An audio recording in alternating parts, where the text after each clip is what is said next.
우리 기독교에서 가장 중요한 사건이 무엇일까? 아마 이렇게 묻는다면 첫째는 예수님의 탄생, 두 번째는 예수님의 죽음, 그리고 세 번째는 예수님의 부활이죠. 이 세 가지 중에 한 가지도 우리가 결코 놓칠 수가 없는데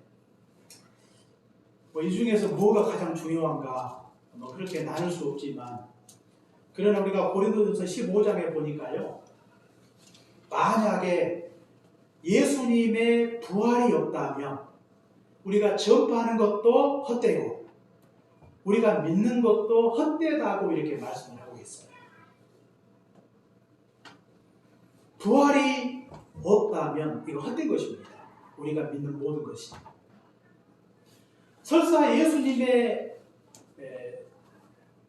부활이 있다 할지라도 그 부활을 믿지 않는다면 이것을 가리켜서 우리는 헛된 믿음이라고 이렇게 말씀을 드릴 수가 있어요. 그러므로 우리 신자에게 있어서 부활이 너무나도 소중하고 귀한 것이라고 이렇게 말씀을 드릴 수가 있는 것입니다. 오늘 성경의 말씀은요, 예수님의 부활을 믿지 못한 자들의 이야기입니다. 오늘 성경에 한 사람의 이름은 나와 있죠. 글로바라고 하는 사람이 나와 있고 또 한 사람의 이름은 나와 있지 않지만 어떤 두 사람이 예루살렘에서 엠마오로 이렇게 내려가는 과정에서 있었던 그런 사건이에요. 이들은 예수님을 믿고 따르던 자들이었습니다. 예수님을 어떻게 믿었는가? 메시아로 믿었어요. 오늘 성경에도 보니까 이스라엘을 속량할 자로 믿었다 그랬거든요. 이것은 바로 예수님을 메시아로 믿었다고 하는 것이죠. 그런데 예수님을 메시아로 믿었는데 어느 날 예수님이 너무나 허망하고 무기력하게 예수님이 잡히시고 십자가에 달려 죽으셨어요. 그 사건을 보고 이들이 너무나 실망을 해요. 그리고 그동안 예수님을 믿고 따르던 삶에서 이제는 제각각 갈 길로 이렇게 나아가고 있는 것을 볼 수가 있습니다. 한때는 예수님을 믿고 따랐지만 이제는 예수님이 죽으심으로 인하여 더 이상 예수님을 쫓는 삶이 아니라 자기가 원하는 길로 이렇게 나아가고 있다는 사실을 알 수가 있습니다. 왜 그들이 한때는 예수님 믿다가 예수님 따르다가 갑자기 이제는 각기 제 갈 길로 가고 있는 이유가 무엇일까요? 아마 아까도 말씀드린 것처럼 표면적으로 볼 때에는 예수님이 죽으셨기 때문이라고 이렇게 말씀을 드릴 수가 있죠. 그분이 메시아고 또 그분의 말씀을 들을 때 그분이 행하신 일을 볼 때 굉장히 나름대로 매력도 느끼고 감동도 있었어요. 그런데 보통 인간과 똑같이 너무나 허망하게 죽어버리는 이 사건을 보고 매우 실망을 했던 것입니다. 그러나 그들이 예수님을 믿고 따르다가 떠나가게 된 것은 더 깊이 들어가 보면 예수님의 부활을 믿지 않았기 때문이라고 이렇게 말씀을 드릴 수가 있어요. 예수님의 부활에 대하여 성경이 선지자를 통해서 예언했고 또 예수님이 직접 말씀하셨고 또 예수님의 부활을 목격한 여인들과 제자들의 증언에도 불구하고 이들은 예수님의 부활을 믿지 않았어요. 그보다 더 결정적인 이유가 무엇인가? 그것은 부활에 관한 예수님의 말씀을 믿지 않았다고 하는 것입니다. 예수님이요, 십자가에 죽기 전에 예수님이 직접 말씀하시죠.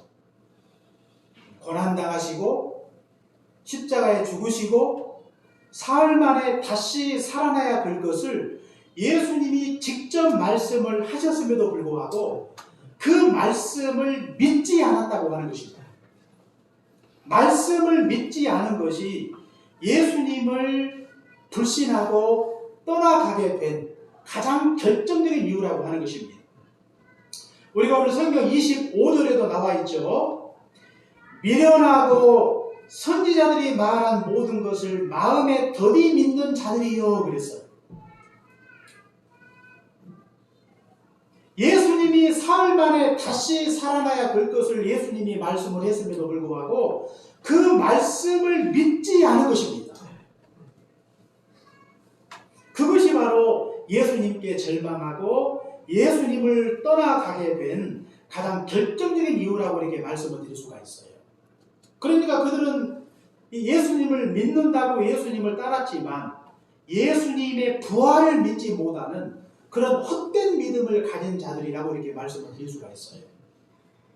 그러니까 우리가 하나님을, 예수님을 믿는다고 하면서 내가 예수님의 탄생도 믿고 죽으심도 믿고 그의 가르침도 믿고 그의 기적도 믿겠는데, 그러나 예수님의 부활을 도저히 믿을 수 없다고 이야기한다면 우리는 그런 믿음을 가리켜서 우리는 헛된 믿음이라고 이렇게 말씀을 드릴 수가 있는 것입니다. 헛된 믿음.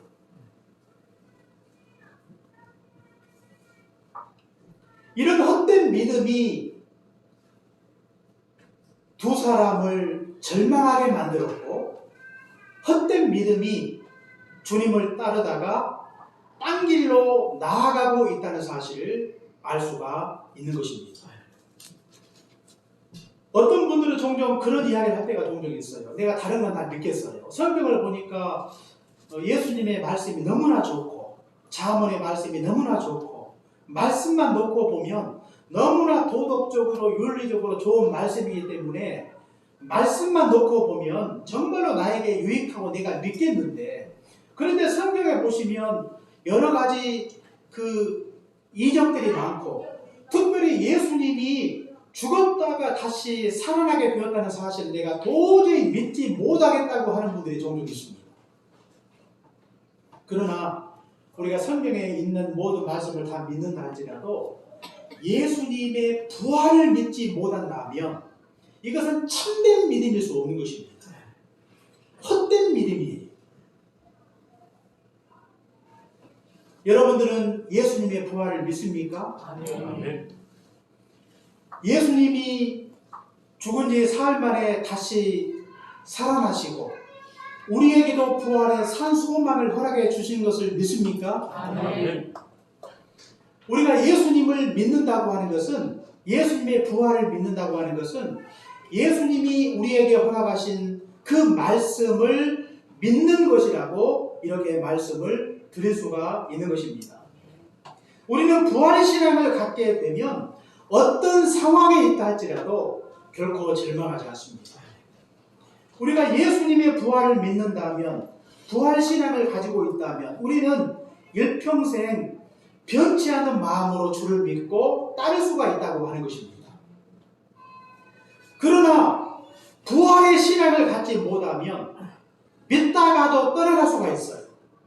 부활의 신앙을 갖지 못하면 예수님을 믿다가 여러 가지 삶의 문제가 닥쳐오고 시련이 닥쳐오고 시험이 닥쳐오게 되면 믿다가도 주님을 떠나갈 수가 있다고 하는 것입니다.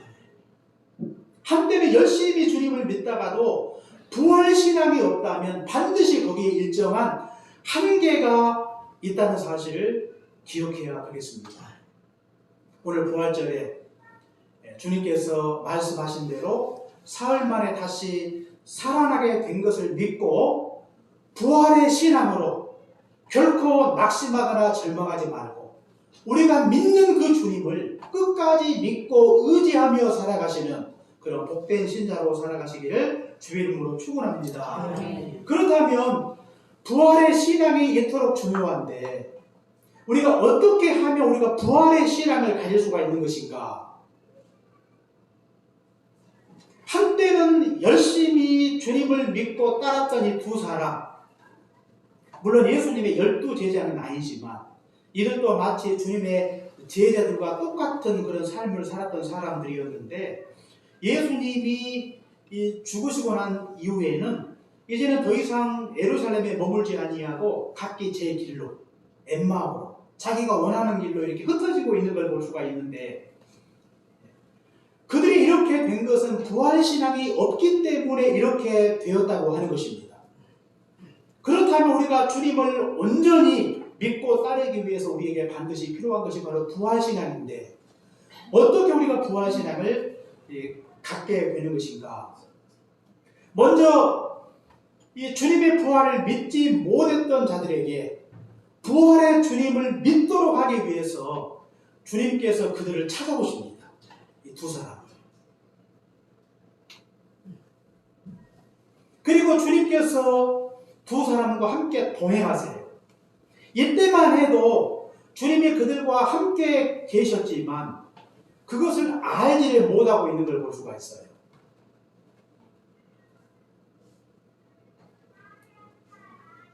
오늘 이 자리에 주의 전에 모여서 우리가 하나님을 예배할 수 있는 것도 주님께서 우리 마음속에 찾아오신 증거라고 이렇게 말씀을 드릴 수가 있습니다. 전도는요, 주님이 우리 가운데 찾아오시는 가장 적극적인 방법이에요. 누군가를 통해서 오늘 교회당에 나오셔서 함께 예배를 드리고 있는데 주님께서 우리 마음에 찾아오신 것입니다. 무엇 때문에? 믿게 하시려고. 부활하신 주님을 만나게 하시려고 주님이 찾아오신 거예요. 주님이 사랑의 손을 내밀어 주신 것입니다. 내가 죽은 지 사흘 만에 부활했고 부활하신 주님을 믿도록 하기 위해서 우리 가운데, 우리 인생 가운데, 우리 심령 가운데 찾아오신 것입니다. 마치 두 사람에게 찾아오신 것과 같은 것이죠. 그리고 주님께서 이 두 사람에게 먼저 책망하세요. 뭐라고 책망하십니까? 아까 읽었던 말씀 25절에 보니까 미련하고 선지자들이 말한 모든 것을 마음에 더디 믿는 자들이여 그리스도가 이런 고난을 받고 자기의 영광에 들어가야 할 것이 아니냐 그랬어요. 왜 믿지 못하느냐고 주님이 책망을 하고 있어요.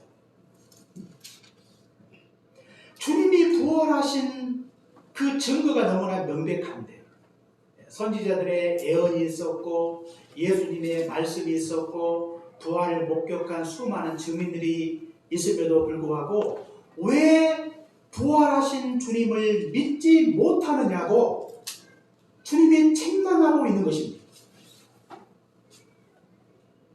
어떤 분들은 내가 예수님의 부활을 믿지 못하는 것은 부활의 결정적 증거가 없기 때문이라고 이야기하는데 결코 그러지 않습니다. 성경에 보시면 부활의 증거가 차고 넘쳐요. 오늘 오후에도 잠시 말씀을 살펴보실 텐데 부활의 증거가 한두 가지가 아니에요. 리 스트로베리라고 하는 사람이 쓴 부활의 증거라고 하는 책이 있는데요. 거기에 보시면 부활의 5가지 증거가 나와 있어요. 제가 오후에도 제가 말씀을 드리니까 뭐 이거 다 설명하지 않겠지만 이미 예수님의 부활은 이 객관적으로 과학적으로 정황상 부활의 증거가 너무나 명백함에도 불구하고 그것을 믿지 못하는 그 불신 때문에 예수님의 부활을 믿지 못하는 것이지 증거가 결코 부족하지 않습니다. 오늘 예수님은 명백한 증거에도 불구하고 증언에도 불구하고 믿지 못하는 그들의 이 완악함에 대하여 예수님이 책망을 하고 계시는 것을 볼 수가 있습니다. 그리고 예수님은요 그들에게 성경을 풀어서 설명하십니다. 오늘 성경 27절에 보니까 모세와 모든 선지자의 글을 시작하여 모든 성경에 쓴 바 자기에 관한 것을 자세히 설명했다 그랬어요. 예수님의 부활을 믿지 못하는 이 두 사람을 위해서 예수님이 구약부터 시작해서 성경에 나와 있는 모든 말씀을 자세히 설명하고 있는 걸 볼 수가 있어요. 무엇 때문에요? 무엇 때문에? 예수님의 부활을 믿도록 하기 위해서. 그런데 우리는 여기에서 한 가지 좀 이해가 가지 않는 부분이 있어요. 이 부활하신 예수님을 믿도록 하기 위해서 부활하신 주님이 그들에게 오셨잖아요. 그러면 그들이 부활하신 주님을 믿도록 하기 위해서 가장 좋은 방법은 무엇일까요? 부활하신 주님이 그들 앞에 나타나는 것입니다. 가장 확실하고 좋은 방법 아니에요? 너무나 어려운가요? 가끔 언론에 우리가 자주 언론을 통해서 얼굴을 자주 보는 사람 중에 하나가 북한의 김정은 위원장이죠. 근데 화면에 잘 보이지 않으면 굉장히 루머가 많아져요. 김정은이가 중병에 걸렸다. 북한에 정변이 일어났다. 또 김정은이가 죽었다. 대통치를 하고 있다. 지금 화면에 보이는 김정은은 진짜 김정은이 아니고 김정은 비슷한 사람이 나와가지고 화면에서 쇼를 하고 있는 것이다. 그렇게까지 이야기하는 사람들이 있어요. 굉장히 각종 억측이 난무하죠. 소문이 난무하지 않습니까? 그런데 그 모든 소문을 한 방에 날려버리는 방법은 뭐겠어요? 화면에 그냥 한번 얼굴을 딱 보이면, 건재한 그 모습을 보이기만 하면 그 모든 각종 억측과 루머가 한 방에 사라집니다. 간단해요. 그러니까 오늘 부활을 믿지 못하는 이 두 제자를 위해서 예수님이 그들 앞에 부활하신 그 모습을 보이기만 하면 쉽게 부활을 믿고 그동안 모든 의심들이 다 사라질 수가 있다고 하는 것입니다. 그런데 예수님은요, 그런 방법을 선택하지 않아요. 예수님은 이 두 사람에게 부활하신 당신의 모습을 보이기보다 예수님이 하신 것은 그들에게 성경을 풀어서 가르치고 있는 걸 볼 수가 있습니다. 왜 그렇게 하셨을까? 쉬운 방법이 있는데 굳이 성경을 풀어서 예수님의 부활을 증거하고 있는 이유가 무엇일까? 그것은 말씀을 풀어서 가르쳐도 얼마든지 예수님의 부활을 믿을 수 있기 때문입니다. 굳이 보여주지 않아도 믿을 수가 있는 거예요. 우리 오늘 성경 말씀을 보니까 성경 32절에 보시면 그들이 서로 말하되 길에서 우리에게 말씀하시고 우리에게 성경을 풀어주실 때 우리 속에서 마음이 뜨겁지 아니하더냐 그랬어요. 예수님이 그들과 가까이 계셨지만 그들의 눈에 예수님이 보이지 않습니다. 오늘 성경에 나와 있어요. 그리고 그들이 지금 보지는 못하고 듣고만 있어요. 그리고 무슨 내용의 말씀을 듣는가? 예수님의 부활에 관한 말씀을 구약을 인용해서 풀어 가르치고 있는 걸 볼 수가 있어요. 그랬더니 그 말씀을 듣는 순간 그들의 마음이 뜨거워졌어요. 마음이 뜨거워졌다고 하는 것을 보십니다. 예수님의 부활을 말씀을 듣는 순간 확신하게 되었다는 그런 말씀이에요. 그러니까 성령께서 하나님의 말씀이 증거될 때 그 냉랭했던 마음이 뜨거워지면서 잠시 전에만 해도 믿지 못했던 예수 그리스도의 부활을 확실하게, 생생하게, 분명하게 믿게 되었다고 하는 것입니다. 굳이 보여줄 이유가 없어요. 말씀을 통해서 예수 그리스도의 부활을 확신하게 되었다는 사실을 우리가 성경을 통해서 보게 되는 것입니다. 우리가 하나님 믿은 것도 보고 믿은 게 아니에요. 혹시 하나님을 보고 믿으신 분 계세요?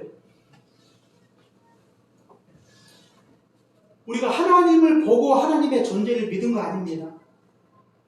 천국을 보고 천국을 믿은 게 아니에요. 꿈에라도 혹시 천국 보신 분 계세요? 없잖아요. 그런데 천국의 존재를 믿습니까? 장차 하나님이 심판이 있을 것을 말씀을 하고 있는데 심판이 있을 것을 믿습니까? 그거 우리가 본 거 아니에요. 예수님이 부활하시고 예수님이 이 땅에 다시 오신다고 재림에 관하여 말씀해 주셨는데 우리가 그 재림에 관하여 결코 본 적이 없어요. 성경은요, 예수님이 이 땅에 다시 오시면 믿는 자들이, 죽은 자들이 다시 부활하게 될 것을 성경이 말씀을 하고 있어요. 성도의 부활을 약속하고 있다고 하는 것입니다. 예수님의 부활이 우리에게 의미가 있는 것이 무엇인가? 예수님이 부활하신 그 모습 그대로 예수님이 이 땅에 다시 오실 때 죽은 자들이 신령한 몸으로 변화가 되어 다시 살아나게 될 것을 성도의 부활에 대하여 성경이 약속하고 있는 것입니다. 이것은 성경의 약속입니다. 우리가 직접 본 적이 없고 만져본 적이 없음에도 불구하고 성경을 통해서 우리에게 가르쳐 주신 대로 그 말씀을 믿고 의지할 때 우리는 마치 예수님의 심판과 성도의 부활을 너무나 확실하고 분명하고 생생하게 그것을 믿고 있다고 하는 것입니다.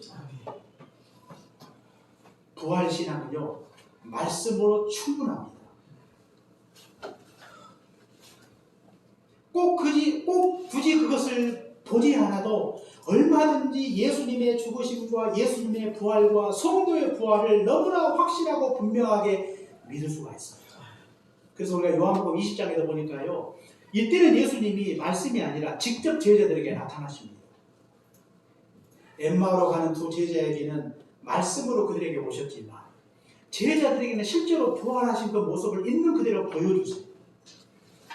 그런데 제자들 중에 대부분이 예수님의 부활의 그 모습을 현장에서 보았지만 그러나 그 중에 보지 못했던 제자도 있었어요. 그 중에 한 명이 도마죠.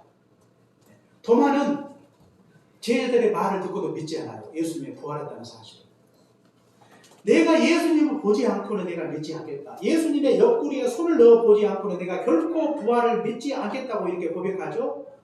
그때 예수님이 도마에게도 찾아오셨어요. 부활하신 그 모습 그대로 예수님이 도마에게 찾아오셔서 부활하신 모습을 보이시고 직접 예수님의 옆구리에 손을 대 만져보도록 예수님이 허락해 주신 것입니다.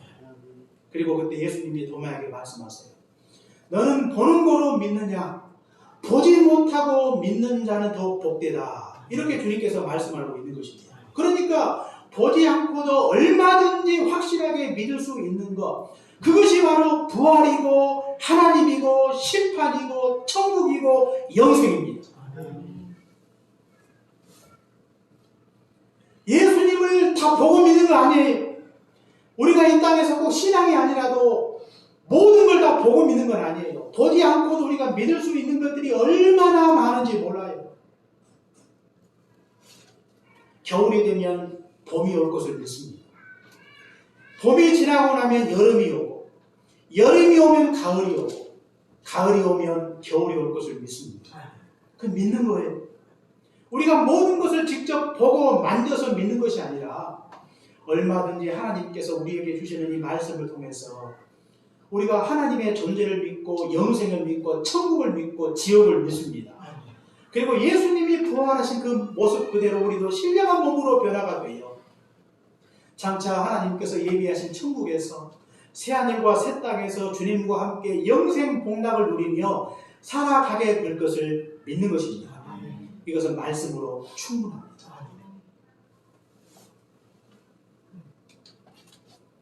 여러분에게 부활신앙을 갖게 한 것, 그것은 다름이 아니라 하나님의 말씀 때문입니다. 부활을 믿은 것은 하나님의 말씀 때문이에요. 꿈에서도 보지 못했던 하나님의 존재를 믿는 것, 하나님의 말씀 때문입니다. 말씀은 이토록 능력이 있어요. 권세가 있습니다. 탁월합니다. 하나님의 말씀이 우리 심령 가운데 역사할 때 우리의 마음을 뜨겁게 하셔서 이 엄청난 이 사건, 기적과도 같은 사건, 초월적인 사건들을 마치 있는 그대로 생생하게 믿고 의지할 수 있도록 도와주시는 것입니다. 이것이 바로 하나님의 말씀이라고 하는 것입니다. 우리가 부활신앙을 갖게 된 것이 바로 하나님의 말씀 때문입니다. 아직도 내가 예수님의 부활을 믿지 못하고 하나님의 존재를 믿지 못하고 구원을 믿지 못하고 천국과 지옥의 존재를 믿지 못한다면 하나님의 말씀 앞에 서야 되겠습니다. 그들에게 말씀을 풀어서 가르치십시오. 그리고 말씀을 사모하여 주의 말씀을 가까이 하십시오. 그리고 그 말씀을 내가 듣고 배울 때 그 말씀을 통해 성령께서 강력하게 역사하실 때 우리가 그동안 경험해보지 못했던 놀라운 경험을 하게 될 것입니다. 우리의 이성과 상식으로 내가 알지 못했던 하나님의 존재를 초월적인 방법으로 성령의 능력과 감동으로 말미암아 하나님의 살아계심을 생생하게 보게 될 것입니다. 성령님이 하시는 일입니다. 말씀을 통해. 그리고 우리는 예수님의 부활을 믿고 의지하는 순간, 부활신앙을 갖는 순간 우리는 어떤 상황에도 불구하고 두 제자와 같이 결코 절망하지 않습니다. 죽음 앞에서도 결코 절망하지 않아요. 인생 최대의 절망이 무엇입니까? 죽음 아니에요. 그런데 부활신앙을 갖게 되면 결코 죽음이 우리에게 닥쳐와도 절망하지 않아요. 우리가 살아가는 가족이 죽어도요 슬퍼할 수 있지만 우리 신자들은 절망하지 않습니다. 죽음 뒤에는 영생이 있기 때문입니다. 예수님이 다시 오시는 그날에 죽은 자가 무덤에서 살아나게 될 것입니다.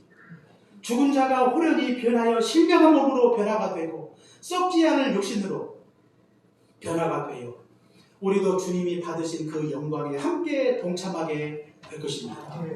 그렇기 때문에 슬픔은 우리 안에 있지만 우리에게는 절망이 없습니다. 우리가 인생을 살다 보면 우리를 절망하게 만드는 삶의 문제가 얼마나 많습니까? 그러나 우리는 죽음을 이긴 자들이에요. 우리 인간에게 있어서 가장 큰 절망은 죽음이고 우리 인생 최대의 슬픔이 죽음인데 그 죽음조차도 정복한 자들이 누구인가? 바로 이 신자들이라고 하는 것입니다. 그렇기 때문에 우리가 하나님 앞에 얼마나 특별한 존재인가를 기억하시고 우리가 부활신앙을 가져서 절망을 극복하고 부활신앙을 가져서 변치 않는 마음으로 주님이 오시는 그날까지 끝까지 주님을 믿고 쫓아가는 그런 복된 믿음의 권속들로 살아가시기를 주의 이름으로 축원합니다. 네. 기도하겠습니다. 사랑의 주님 감사합니다. 우리를 주여와 사망에서 건져주신 것을 감사합니다. 부활하신 주님을 믿도록 도우셔서 감사합니다. 하나님의 존재를 믿게 하시고 예수님의 부활을 믿게 하시고 예수님의 심판과 천국과 지옥과 또 예수님의 재림 이후에 성도들의 부활을 믿도록 말씀을 통해 우리에게 은혜 베풀어 주신 것을 감사합니다. 아멘. 하나님 아버지 이제 부활의 신앙으로 우리가 세상을 살아갈 때 어떤 삶의 문제가 닥쳐와도 낙심하거나 절망하지 말게 하시고 변치 않는 마음으로 주를 믿고 쫓아가는 거룩하고 복된 인생 살아갈 수 있도록 은혜로 함께하여 주옵소서. 주님을 믿는다고 하면서도 우리가 반쪽 믿음을 가지고 살아갈 때가 얼마나 많았는지 예수님의 가르침에 매력을 느끼고 예수님의 가르침에 크게 감동하면서도 정작 예수님의 그 기적과도 같은 사건 예수님의 십자가 죽으심과 부활을 믿지 못하고 죽은 자도 살려주셨던 예수님의 권능을 믿지 못하고 살았던 우리의 이 완악함을 용서하여 주옵소서. 말씀을 통해 우리의 마음을 뜨겁게 하시고 말씀을 통해 우리의 마음을 감화시켜 주셔서 우리가 도저히 믿을 수 없었던 것들을 믿고 우리가 이 땅에서 새 소망 가지고 살아갈 수 있도록 은총 베풀어 주옵소서.